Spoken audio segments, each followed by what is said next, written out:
Hello everyone, it's me and Gertie. He wouldn't stop growing, so I just decided you might as well meet my rescue rooster. He's staying with us temporarily until we can find him safe sanctuary where he will not be used for fighting. Anyways, here's Gertie. So this week you're going to be building a website. I've linked the document with the instructions on it. And I just want to stop for a minute and kind of take a breath with everybody because, you know, everybody is at different levels of technology. And some of you are more advanced than others, and doing something like this may not be stressful to you at all. And for somebody who's new to technology, something like this may be very stressful.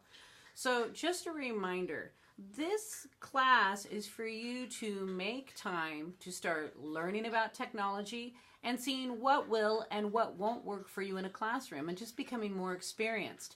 The way I learned about technology, yes, I did workshops, and of course I had to take educational technology when I did my master's many years back as well. But how I learned about technology was playing with technology. I began building websites for my writing. I began building websites for my music.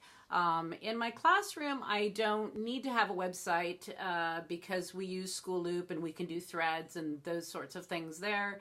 And some of you might find that a website for your classroom is great, and some of you might find that that's just too much for you to maintain over time, and it's really not of value to your students. It also might depend on your students' ages. Some classrooms, some schools have Facebook sites for their classes where each class can report in. We have a teacher right now who's doing Animal Farm with her students, and the classes are all against each other. You know, they're learning about the historical and political references behind the story, and they have pages where they battle that is pretty interesting to watch. So it just depends. I'm in an academy, Compass, as I told you before, community of musicians, performers, artists, social scientists, where I thought that if I created a website for our academy, our SLC, that teachers would be able to post all of the great things that their students were doing. But what we found out is that people became very overwhelmed trying to keep up with the website, and that technology specifically was not working for their classrooms. We went on to create a YouTube page where we gave parents, students, and teachers who did want to participate permission to post, to share our great work, to share rubrics, to share class presentations. And that's worked better for us. And because I'm in high school, we have seniors within our SLC that are planning on doing graphic design and computer study in college, and they are now maintaining the site. So see, you have to start thinking outside of the box with technology and seeing what will really work. Today, when I was with my first period class, the counselors wanted them to sign up for SATs. And instead of going to the computer lab, which at our school at this point in time is quite archaic because of funds, you know, the kids all decided that they were going to do it on their smartphones. Well, that was great. And I'd say, you know, over 2/3 of the class were able to navigate it. But there were certain smartphones that would not work with the program and wouldn't log them in. Fortunately for me, I also teach yearbook graphic design, so I have about 16 computers in my class, so we were able to pull those kids and work with it. But that's one of the things that I was talking about with Back to Basics. A lot of times you're counting on technology in your classroom and suddenly it doesn't work. So you should always have some type of backup plan in that situation. Yesterday, our server went down. The PCs were working, the Macs weren't working. They had to restart the server in the middle of the day. But it was so interesting to me because my whole first class, I was like, we were talking about Greek mythology in reference to Poe's poem to Helen. And I wanted to show them things on Odysseus, and I wanted to show them the painting of Leda and the Swan. And I am so used to just going and hitting it on the computer and having it pop up on my LCD projector and be able to use this technology to advance my students' knowledge.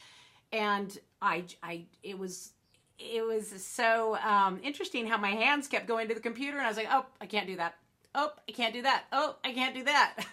So we really do rely on it, and we have to remember to have backup plans in place for when systems fail, because a lot of the schools, one, don't have the money to upgrade technology we like, and two, a lot of the schools that we're at, the complete system has to be redone before it's even going to work based on the age of the school.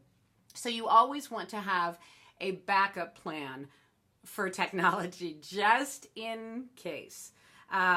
So anyways, so you're going to be working on websites this week. I don't want you stressing about this.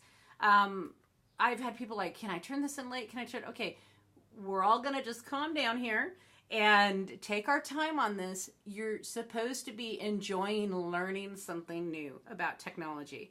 I'm here for you. I'm obviously not a tyrant. Well, maybe Gertie thinks I'm a tyrant, but I'm here to help you. The other thing that I'm going to make you do is that before you come to me with questions, you need to Google. So if you have questions on how to build on Wix, then you need to type in Google how to build a teacher's page on Wix, and trust me, there's going to be numerous tutorials that come up. How to build a web page on WordPress, it's the same type of thing. For any of the apps I've given you, anything that you're going to be using, you're going to be able to find numerous videos.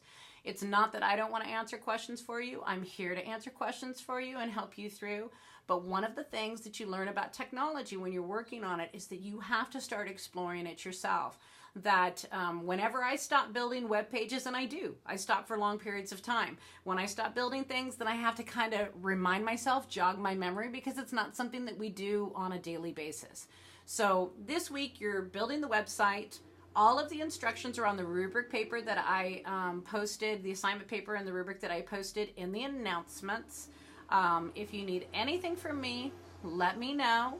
It is supposed to be posted by Sunday midnight. You know, your link for me to go ahead and look at your page and see that your About Me presentation is linked to that page in some way.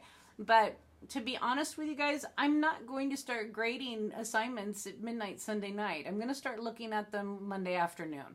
So if you're panicky or you feel you need to turn it in, you need a little bit more time on Monday, that's fine with me. And just stay in contact and let me know what you need. Don't forget to answer the discussion board. And a couple people had questions about me, you know, the creativity topic on the discussion board for week 1 was definitely optional. Although it's really the only way we communicate. So I like you to make the effort to add something to the discussion, even if it's optional. But as far as commenting on other people's presentations, that's a kindness to other people in your class and respectful. And these people took time, and some of these people have never made anything like this before, and it was a big deal to them. So it's nice if they get some feedback, not just from me, but from you as well. If you don't have time to comment on everybody's, I completely understand that. But, you know, I'm sure you have time to do at least 4 or 5. So that's it for this week. I may post again midweek with some tips about websites. Oh, that's one of the dogs. Have a great day, and I will see you guys soon.